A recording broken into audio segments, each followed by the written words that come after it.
உங்கள் எல்லோருக்கும் என்னுடைய அன்பான வணக்கம். வரலாற்று சிறப்புமிக்க இந்த மதுரை மண்ணில் தொன்மையான தமிழரின் பண்பாட்டை எடுத்து காட்டக்கூடிய இந்த மதுரை மண்ணில் தமிழ்நாட்டினுடைய எதிர்காலத்திற்கு தேவையான முடிவுகளை எடுக்கவும், தமிழ்நாட்டை சூழ்ந்திருக்கக்கூடிய பகையை எதிர்கொண்டு முறியடிக்க வியூகங்கள் அமைக்கவும்,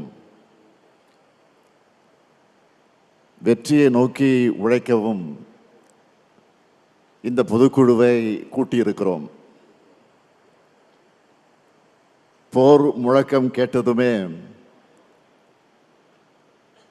வெற்றியை பறிக்கும் வேகத்தோட களம்பும் வேங்கைகள் போல இங்கே கூடியிருக்கக்கூடிய உங்களை எல்லாம் பார்க்கும்போது எனக்கு புது எனர்ஜியே வந்திருக்கு.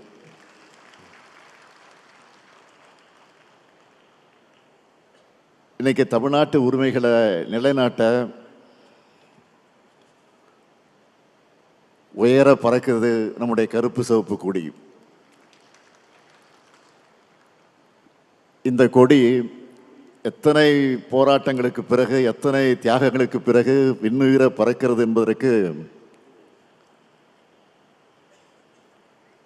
தலைவர் கலைஞர் அவர்கள் மதுரை மேலமாச வீதியில் பேசினதை நான் இங்கே நினைவூட்ட விரும்புகிறேன். மதுரை மண்டலத்தில் திமுகவை வளர்க்க நானும் மதுரை முத்துவும் பட்டப்பாடு கொஞ்ச நெஞ்சமல்ல. கலைஞர் பேசுகிறார்.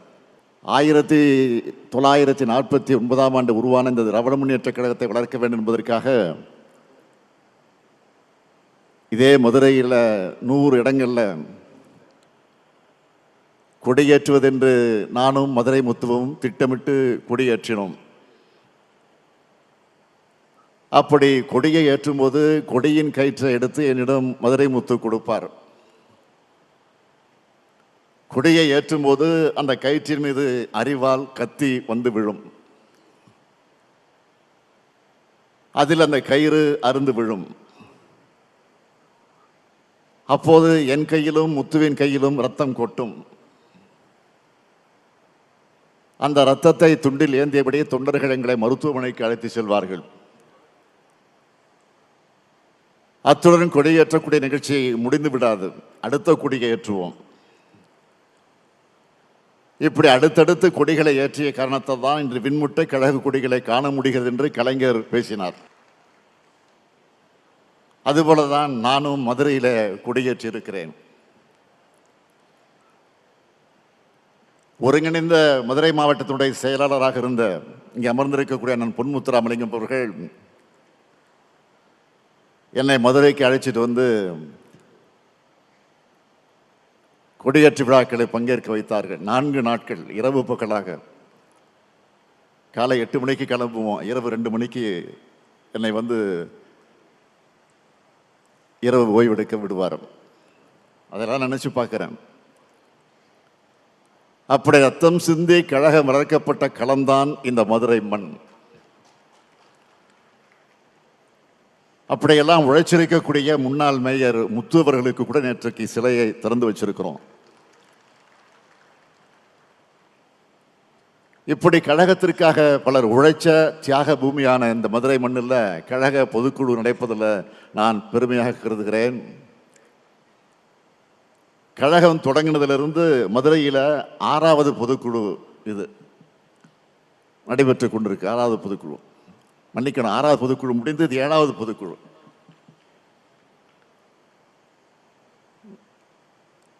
ஏழாவது முறை கழகம் ஆட்சி அமைக்க அடிகொள்ளக்கூடிய பொதுக்குழு தான் இந்த 7வது பொதுக்குழு.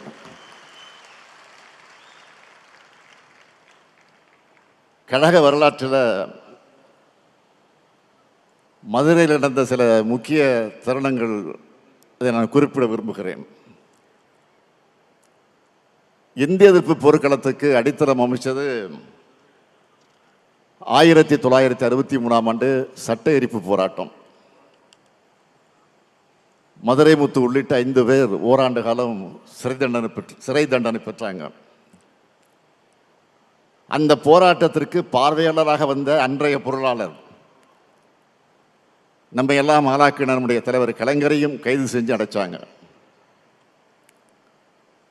மதுரை மாவட்டத்து மொழிப்போர் தளபதிகள் விடுதலையான அன்னைக்கு நடைபெற்ற பொதுக்கூட்டத்தில் உரையாற்றின தலைவர் கலைஞர் அவர்கள் சொன்னார், மதுரை முத்துவும் எஸ் தென்னரசும் திமுகவுக்கு கிடைச்ச மருது சகோதரர்களும் பாராட்டினார். அதேபோல் 1982ஆம் ஆண்டு திருச்செந்தூர் கோயில் விவகாரத்திற்கு நீதி கட்டு நெடும்பயணத்தை இதே மதுரையிலிருந்து தான் தலைவர் கலைஞர் அவர்கள் தொடங்கினார். பல நாட்கள் கால்கள் குப்பளிக்க அந்த வேதனையோடு தலைவர் கலைஞர் அவர்கள் நடப்பயணத்தை மேற்கொண்டார். கழகத்தின் தொண்டனா செயல்பட்டு வந்த என் வாழ்க்கையில் மாபெரும் திருப்பத்தை ஏற்படுத்தின கழக இளைஞரணியை வழிநடத்துகிற வாய்ப்பை பெற்றதும் இதே மதுரையில் இருக்கக்கூடிய ஜான்சி ராணி பூங்காவில் தான். அந்த மாநாட்டில் பேசின தலைவர் கலைஞர் சொன்னார், என் கால்கள் நடையை நிறுத்தாது, நாங்கள் நடந்து கொண்டேதான் இருப்போம்னு சொன்னார். தலைவர் கலைஞர் சொன்ன மாதிரி இப்போ நான் நடந்துக்கிட்டு தான் இருக்கேன். நம்முடைய லட்சிய பயணம் எப்பொழுது நிற்காது. இத்தகைய வரலாற்று சிறப்புமிக்க இந்த மதுரை மண்ணில் இந்த மாபெரும் பொதுக்குழுவை எழுச்சியோடு ஏற்பாடு செஞ்சிருக்கக்கூடிய நம்முடைய மாண்புமிகு அமைச்சர் மூர்த்தி அவர்களுக்கு என்னுடைய நெஞ்சார்ந்த பாராட்டுக்கள், வாழ்த்துக்கள். மாமதுரை போற்றுவதும் மாமதுரை போற்றுவதும் என்று சொல்வதைப் போல மதுரை மூர்த்தி போற்றுவதும் மதுரை மூர்த்தி போற்றுவதும் தான் பாராட்டுகிறேன். மூர்த்தி சிறிதானாலும் கீர்த்தி பெரிதுன்னு சொல்லுவாங்க. இங்கே மூர்த்தியும் பெருசு கீர்த்தியும் பெருசு என்று சொல்லத்தக்க வகையில் மிக மிக பிரம்மாண்டமானதாக நடத்தி காட்டியிருக்கிறார் நம்முடைய அருமை சகோதரர் மூர்த்தி அவர்கள். எந்த ஊரில் நடத்துகிறோம் என்பதை போல யாரை வச்சு நடத்துகிறோம் என்பது முக்கியமானது. அந்த வகையில் மறக்க முடியாத பொதுக்குழு, மணக்க மணக்க தடபடலாக இருந்த இந்த பொதுக்குழு நடத்தி காட்டியிருக்கக்கூடிய மூர்த்தியை தலைமை கழகத்தின் சார்பில் மீண்டும் பாராட்டி வாழ்த்தி நன்றி தெரிவிச்சுக்கிறேன். அவருக்கு துணை நின்ற நம்முடைய அமைச்சர் பிடிஆர் பழனிவேல் தியாகராஜன்,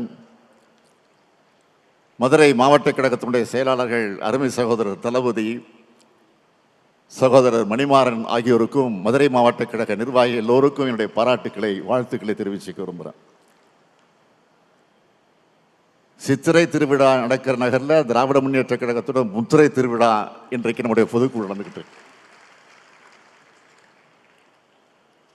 கழகத்தின் இதயமான பொதுக்குழுவை எந்த அரங்கத்துக்குள்ளேயும் நடத்த முடியாத அளவுக்கு மைதானத்தில் தான் நடத்த முடியும் என்கிற அளவுக்கு பறந்து இன்றைக்கு விரிஞ்சிருக்கு. 100 அடி உயரத்தினுடைய கொடி கம்பத்தில் கழகத்தினுடைய கொடி பறக்குது. 100ஆண்டு விழாவை நோக்கி சென்று கொண்டிருக்கிறோம்னு இந்த 100 அடி கொடி நமக்கு உணர்த்தி கொண்டிருக்கு.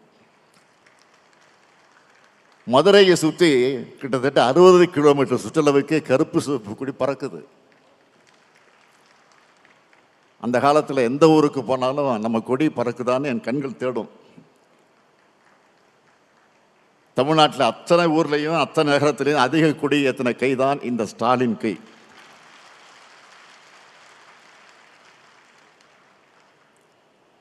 நம்மை பொறுத்தவரை பகுத்தறிவு பகர்வன் தந்தை பெரியார், அறிவுலக ஆசான் அறிஞர் அண்ணா, தமிழக தலைவர் கலைஞர், திராவிட முன்னேற்ற கழகம், கருப்பு சிவப்பு கொடி, உதயசூரியன் சின்னம், அண்ணா அறிவாலயம், இவைதான் நம்முடைய உயிர்.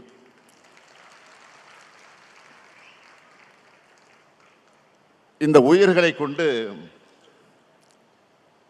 உயிரினும் மேலான தமிழ்நாட்டை தமிழினத்தை இதுவரை காத்தது போல இனியும் காப்போம்னு உறுதி எடுக்கிற பொதுக்குழு தான் இந்த பொதுக்குழு. திராவிட முன்னேற்ற கழகம் வழக்கமான அரசியல் கட்சி அல்ல. வரலாற்றில் எத்தனையோ அரசியல் கட்சிகள் வரும் போகும். ஆனால் கொள்கைக்காக தோன்றி லட்சியத்துக்காக தியாகங்கள் செஞ்சு மக்களுடைய ஆதரவை பெற்ற அரசியல் இயக்கம். இந்தியாவிலே முதலாக ஒரு மாநில கட்சி ஆட்சியை பிடித்த வரலாற்று பிடிச்ச இயக்கம் தான் நம்முடைய இயக்கம். எத்தனை சோதனைகள் நெருப்பாறுகள் வந்தாலும் அதில் எதிர்நீச்சல் போட்டு உயர்ந்து நிற்கும். அப்படி இந்த மண்ணில் சமத்துவம், சுயமரியாதை, சமூக நீதி ஆகியவற்றின் அடிப்படையில் எல்லோருக்கும் எல்லாம் கிடைக்கணும்னு உருவானங்கக்கூடியவங்க நாம. இனத்துக்காக உரிமை குரல் எழுப்புறவங்க நாம. கொள்கைக்காக வாழ்கிறவங்க நாம.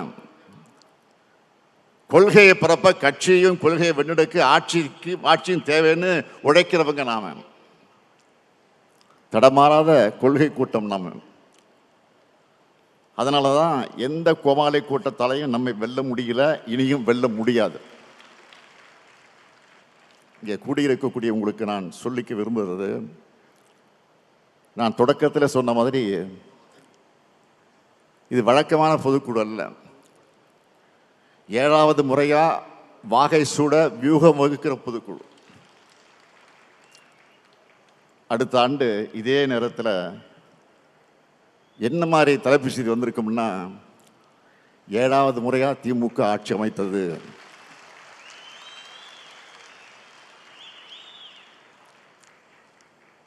கழக கூட்டணி வரலாறு காணாத வெற்றியை பெற்றது, ஸ்டாலின் தலைமையில் 2வது முறையாக திராவிட மாடல் ஆட்சி தொடர்கிறது. இதுதான் தலைப்பு செய்தியாக இருக்கணும். அதுக்கான வியூகத்தை வகுக்கிறது தான் இந்த பொதுக்குழு. உங்களுக்கே தெரியும், நான் மமதையில் பேசுறவன் இல்லை. கண்ணு கட்டிய தூரம் வரை எதிரிகளே இல்லைன்னு ஆணவ குரல் சொல்றவன் இல்லை. எந்த காலத்திலையும் எனக்கு ஆணவமோ மமதையோ வராது. என்னை பொறுத்தவரையில் பணிவுதான் தலைமை பண்பின் அடையாளம். சொல்லை விட செயலே பெரிது. வரலாறு காணாத வெற்றியை நாம பதிவு செய்வோம்னு நான் சொல்றது உங்க மேல இருக்கக்கூடிய நம்பிக்கையில தான். உங்க மேல மட்டும் இல்ல, இந்த பொதுக்குழுவுக்கு வராத இரவு பகல் பார்க்காம, வெயில் மழை பார்க்காம, தனக்கு என்ன பயன் பார்க்காம உழைக்கிற கோடிக்கணக்கான உடன்பிறப்புகளை நம்பித்தான் சொல்லுகிறேன்.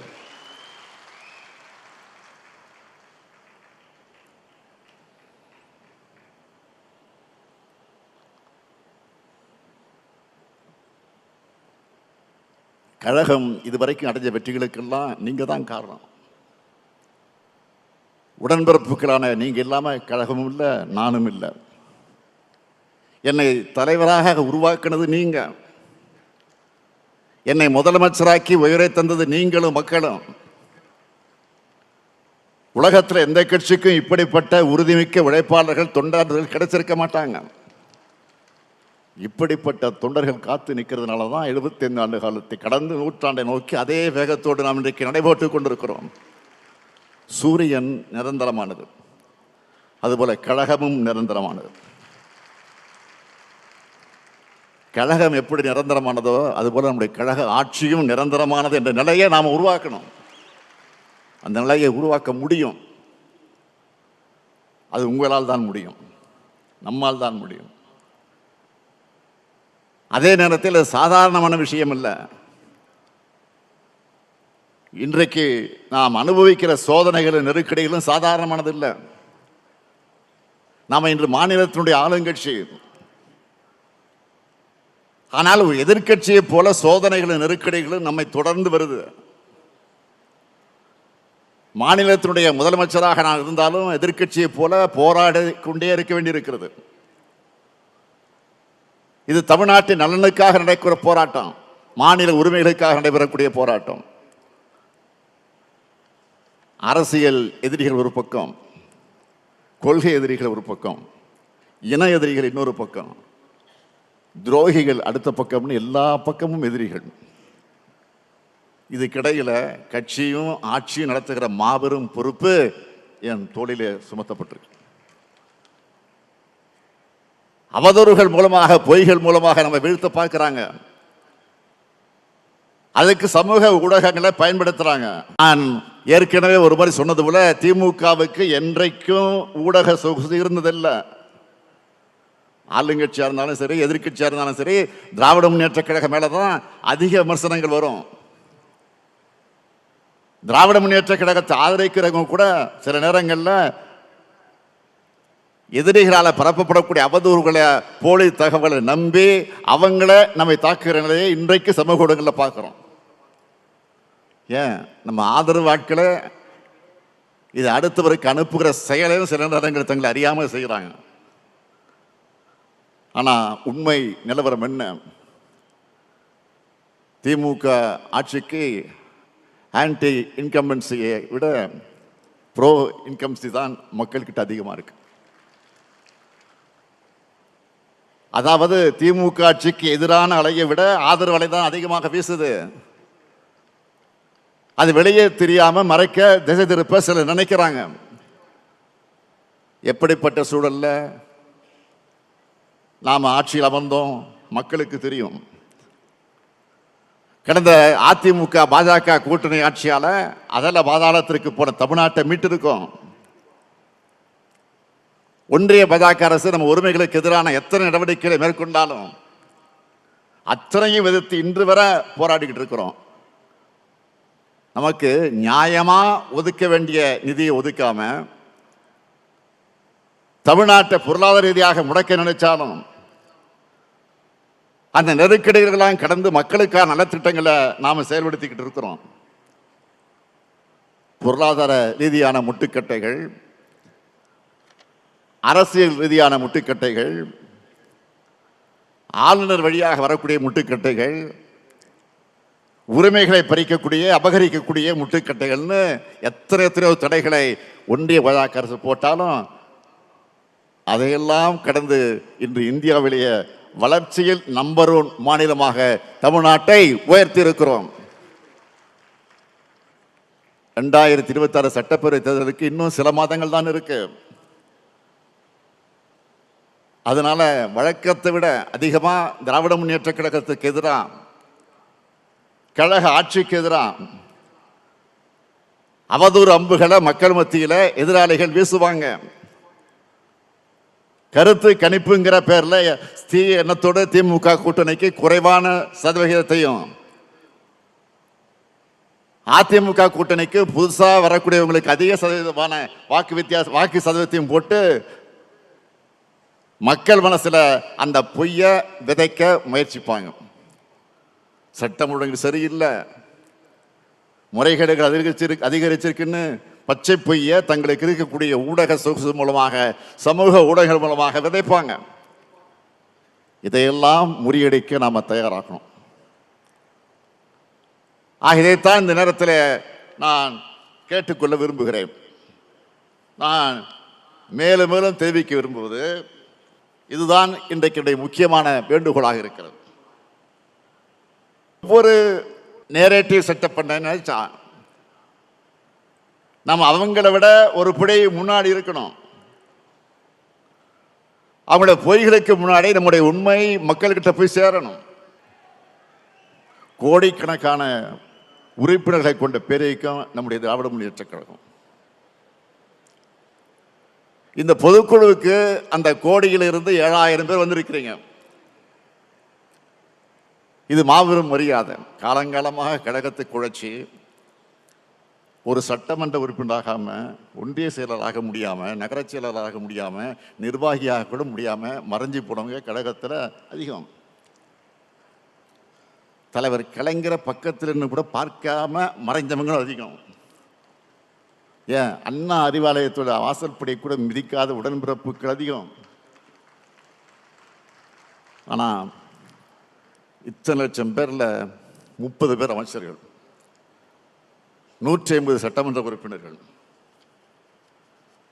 20 நாடாளுமன்ற உறுப்பினர்கள், 10 மாநிலங்களவை உறுப்பினர்கள், 76 மாவட்ட செயலாளர்கள், 21 மாநகர செயலாளர்கள், 160 நகர செயலாளர்கள், 490 பேரூர் செயலாளர்கள், 936 ஒன்றிய செயலாளர்கள்,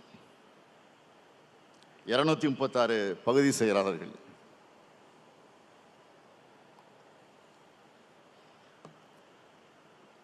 1505 பகுதி வார்டு செயலாளர்கள், 3800 76 நகர வார்டு செயலாளர்கள், 79,962 கிளை செயலாளர்கள், 68,467 பூத் பொறுப்பாளர்கள், பல ஆயிரம் சார்பணி நிர்வாகிகள்னு இத்தனை பேருக்கு திராவிட முன்னேற்ற கழகம் பொறுப்புகளை வழங்கியிருக்கு. உங்களுக்கு பொறுப்புகளை வழங்கி உயர்த்தின கழகத்துக்கு உண்மையாக இருக்க வேண்டிய பொறுப்பும் கடமையும் உங்களுக்கு தான் இருக்கு. உங்களை வாழ வச்ச கழகத்தை நீங்க வாழ வையுங்க. இந்த இயக்கத்துக்கு உண்மையாக இருங்க. இதுதான் என்னுடைய பணிவான வேண்டுகோள். நான் தலைவராக பொறுப்பேற்றதிலிருந்து நம்ம தொடர்ந்து வெற்றி பெறுவதற்கான காரணங்களை ஒன்று நம்ம கூட்டணி. 2017ஆம் ஆண்டு முரசொலியினுடைய பவள விழா நடத்தணும். அதிலிருந்து நம்முடைய பயணம் தொடங்கிச்சு, கூட்டணி பயணம். தமிழ்நாட்டு வரலாற்றிலே ஒரு கூட்டணி இத்தனை தேர்தல்களுக்கு தொடர்ந்ததாக வரலாறு கிடையாது. நம்ம வெற்றி கூட்டணி வலுவாக தொடர்ந்ததுன்னா அதுக்கு காரணம் நம்ம கூட்டணி தோழர்களை நாம் மதித்து செயல்படுறோம். நம்ம கூட்டணி கட்சி தலைவர்கிட்ட நான் எப்படி நட்போடும் பாச உணர்வோடு பழகுகிறேனோ நீங்களும் அதே உணர்வோடு கூட்டணி கட்சியோடு சேர்ந்து செயலாற்றணும். சில இடங்களில் முரண்பாடுகள் இருக்கலாம், இருந்தாலும் பேசி விட்டு கொடுத்து பணியாற்றணும். அப்போதான் நம்ம வெற்றி பயணத்தை தொடர முடியும். எதிர்க்கட்சி தலைவராக இருக்கக்கூடிய பழனிசாமி என்ன நினைச்சார்? நம்ம கூட்டணி உடையும் பிரியும் நினைச்சார். அதுக்காக என்னென்ன கதைகள் எல்லாம் உருவாக்கினார். 2024 நாடாளுமன்ற தேர்தலில் பாஜகவோட பிரிஞ்சு அது ஒரு நாடகம் நடத்தினார். என்ன காரணம்? நம்ம கூட்டணி அதெல்லாம் உடையணும்னு நினைச்சாரு. ஆனால் அவங்களோட எண்ணம் ஈடேறல. அதனால தான் இப்போ டெல்லிக்கு போய் பல கால்கள் மாறி மாறி போய் அமித்ஷாவை சந்திச்சு மீண்டும் பாஜக கிட்ட சரணடைஞ்சிக்கிட்டு இருக்காரு. அதிமுக பாஜக கூட்டணியை அமித்ஷா அறிவிச்சப்போ ஒரு வார்த்தை கூட பேசல. பக்கத்தில் உட்கார்ந்துருக்கிறார், ஒவ்வியமா பக்கத்தில் உட்கார்ந்துருக்கிறார். என்ன அடக்கம்! சசிகலா இவரை முதலமைச்சராக அறிவிச்ச போது எப்படியெல்லாம் ஆக்ஷன் பண்ணாரோ அதே மாதிரி நடிப்பு. என்ன காலில் மட்டும்தான் விழல, விழுந்துதான் அது ஊர்ந்து போய் விழுந்திருப்பார். அது வேற. ஒருவேளை தனியாக செஞ்சாங்களான்னு அது நமக்கு தெரியல. நாம கேட்கிறது,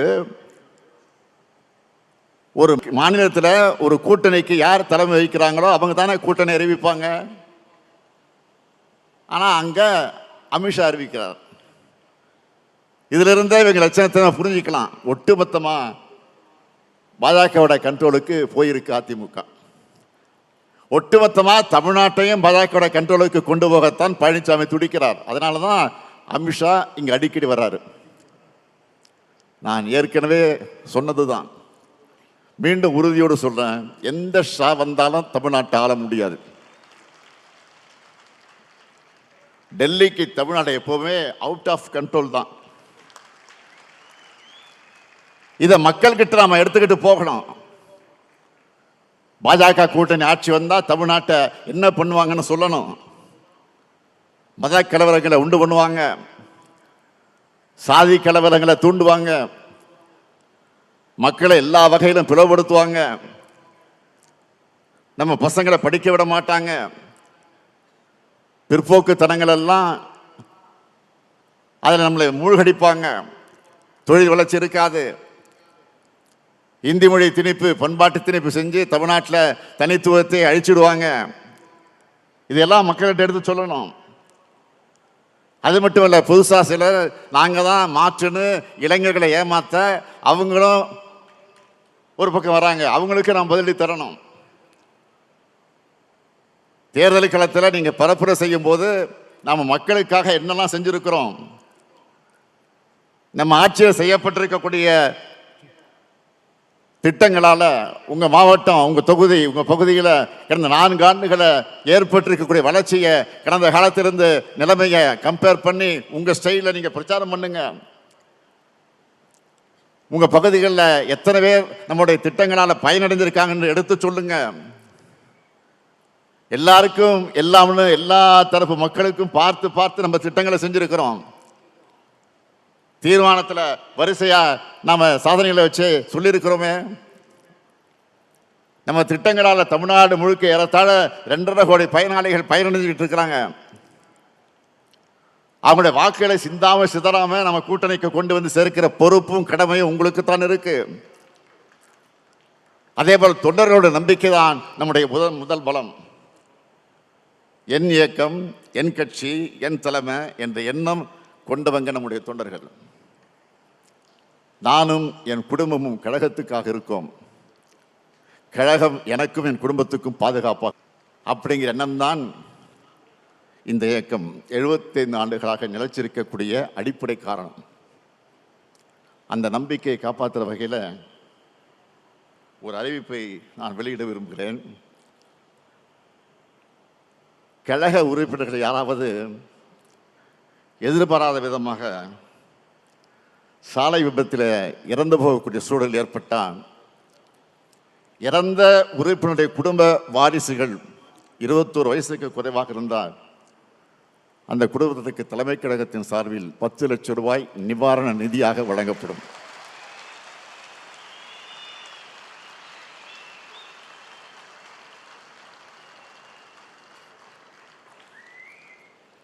அது மட்டுமல்ல, அந்த பிள்ளைகளின் படிப்பு, குடும்ப சூழலுக்கு இந்த நிதி உதவும். நான் உங்களுக்கு எல்லாம் சொல்லிக்கொள்வது, பொறுப்பில் இருக்கிற நிர்வாகிகளும் அவங்க சொல்றதை நிறைவேற்ற தொண்டர்கள் தான் கழகத்தோட வலிமை. நிர்வாகிகளை, தொண்டர்களை முன்னோடிகளாக கருதணும். தொண்டர்கள் இல்லாமல் இந்த இயக்கம் இருக்க முடியாது. அதுபோல நிர்வாகி இல்லாமல் இந்த இயக்கம் செயல்பட முடியாது. இருவருமே நம்ம குடியில் இருக்கக்கூடிய கருப்பு சிவப்பு போலதான் ஒற்றுமையாக செயல்படணும். மாவட்ட செயலாளர்கள் தங்களுக்கு இருக்கக்கூடிய நிர்வாகிகளையும், தங்களுக்கு கீழே இருக்கக்கூடிய நிர்வாகிகளையும், பொறுப்பாளர்களையும் அரவணைத்து சொல்லணும். தாங்கும் தூண்கள் இல்லாமல் கோபுரம் நிற்க முடியாது என்பதை மனசில் வச்சு செயல்படுங்க. திமுகங்கிற இயக்கம் தொடங்கும் போதே இளைஞர்களால் உருவான இயக்கம்.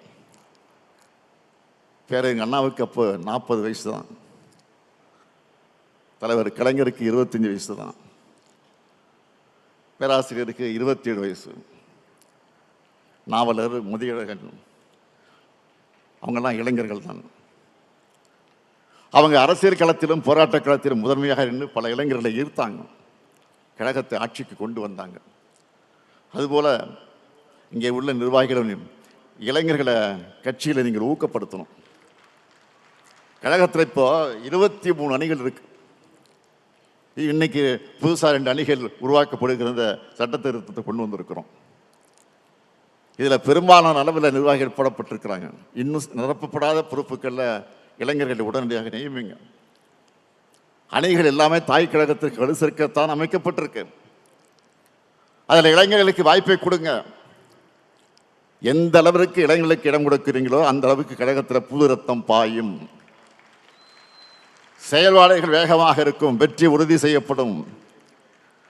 தேர்தல் பணிகளை ஒருங்கிணைக்க மண்டல வாரியாக நாம் பொறுப்பாளர்களை போட்டிருக்கிறோம்.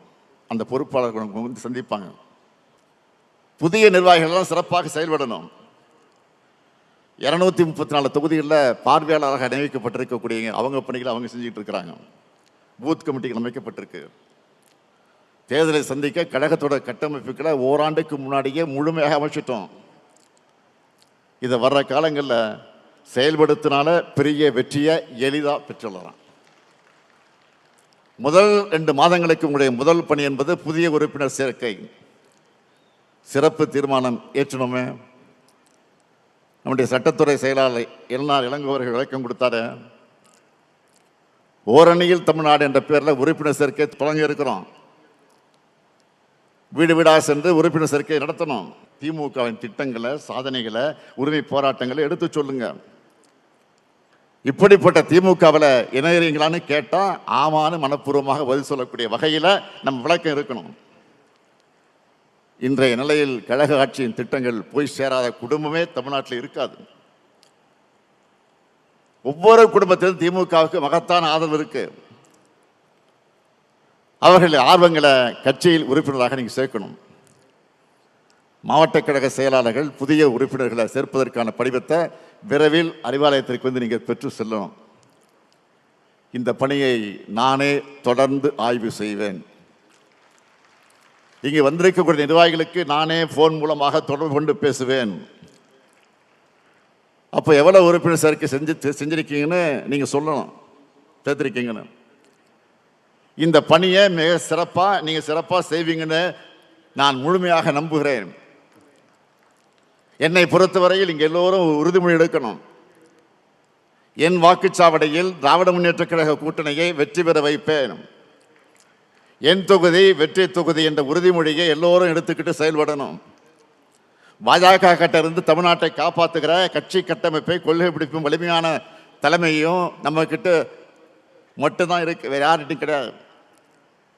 இந்த நேரத்தில் இங்கே ராஜா அவர்கள் பேசுகிற போது நீலகிரி மாவட்டத்தில் நான் சுற்றுப்பயணம் செஞ்ச போது ஒரு சம்பவத்தை எடுத்து சொன்னார். அதே போல இன்னொரு சம்பவம் சொல்லுவார் என்று பார்த்தேன், நான் சொல்லுகிறேன். அது நீலகிரி மாவட்டத்தில் சுற்றுப்பயணத்தை முடித்துவிட்டு மேட்டுப்பாளையம் வழியாக நான் கோவைக்கு வந்து கொண்டிருக்கிறேன்.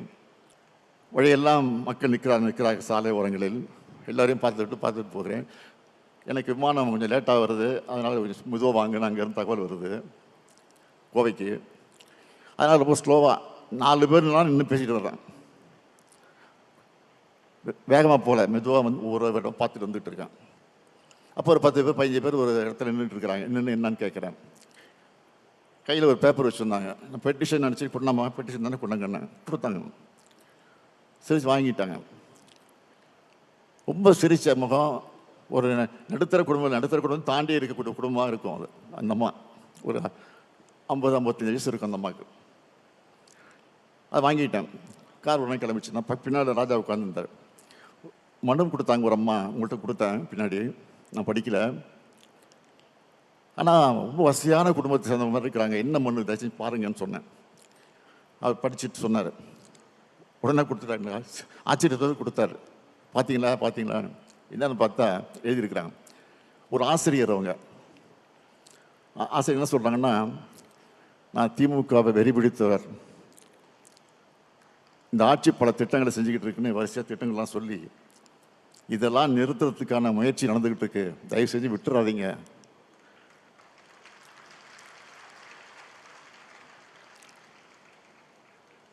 எங்கள் உறவினர்கள்லாம் மாற்று கட்சி தான், எதிர்கட்சி தான், நான் மட்டும் தான் திமுக, நான் சமாளிச்சுட்டு இருக்கேன். தயவுசெய்து நீங்கள் எப்படியாவது நீங்கள் தான் ஆட்சிக்கு வரணும், இது என்னுடைய வேண்டுகோள் அப்படின்னு எழுதி விட்டுருக்காங்க. வேறு ஒன்றும் இல்லை, மனுவில் கோரிக்கையே இல்லை. இதுதான் ஆச்சரியமாக படிச்சு. அப்போயே காரில் போயிட்டு இருக்கும்போதே அவங்களுக்கு செல் நம்பர் எழுதியிருந்தாங்க, குறிச்சிருந்தாங்க. அந்த செல் நம்பருக்கு உடனே ஃபோன் போட்டு நானே பேசுகிறேன். ரொம்ப மகிழ்ச்சியாக பேசுனாங்க.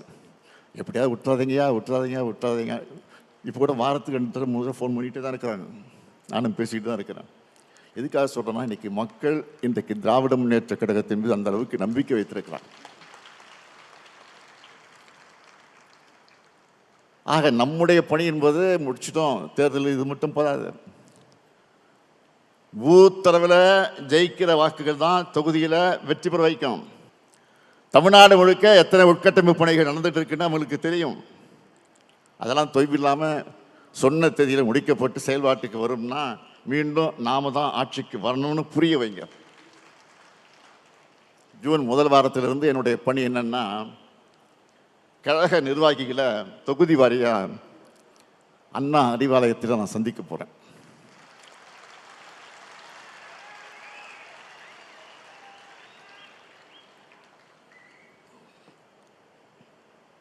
அப்போ இன்னும் விரைவாக 1 to 1 பேசலாம். ஒவ்வொருத்தருக்கும் ஒவ்வொரு பொறுப்பு நான் வழங்கியிருக்கிறேன். அதை சிறப்பாக எந்த விமர்சனம் இல்லாமல் செஞ்சு காட்டினா அதை விட எனக்கு மகிழ்ச்சி இருக்க முடியாது. எனக்கு தெரிஞ்சது அரசியல் மட்டும்தான். தலைவர் கலைஞராக இருந்தால் கவிதை எழுதுவார், கதைகள் எழுதுவார், சினிமா வசனம் எழுதுவார், இலக்கிய மேடைகளை கலக்குவார், பேசுவார். ஆனால் நான் அரசியல் உழைப்புன்னு வளர்ந்தேன். டிவி பார்த்தா கூட நியூஸ் சேனல் தான் பார்ப்பேன். சோசியல் மீடியா பார்த்தாலும் அரசியல் செய்திகளை பேட்டிகளை தான் பார்ப்பேன்.